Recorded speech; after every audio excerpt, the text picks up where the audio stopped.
ধন্যবাদ। সবাইকে আমি শুভেচ্ছা জানাচ্ছি এবং নৃত্যকরণ একাডেমি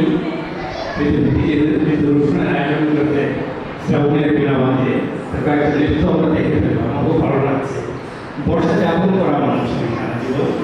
আমরা বর্ষার অনুষ্ঠান এর আগে উত্তরপুরে মিতালি সাহিত্য সংসদ করতো, বর্ষার কবিতা, বর্ষার গান এই অনুষ্ঠান করতো।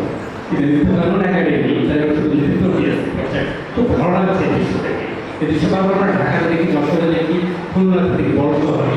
আমাদের এই শহরে, আমাদের উপজেলা শহরে আয়োজন করেছে নৃত্যকরণ একাডেমি এই বিশ্ব এবং খুব স্নেহের আয়োজন করে আমার ভীষণ ভালো লাগছে।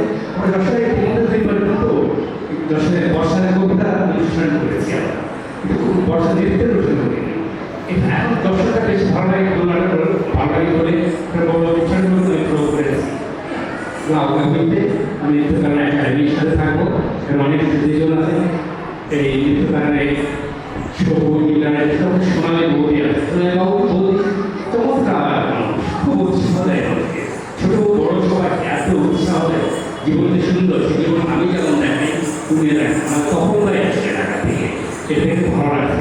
গুরুজন আমাদের কবিতা, আমাদের গান, আমার গল্প বলা, অনেক কিছু আমরা শিখেছি।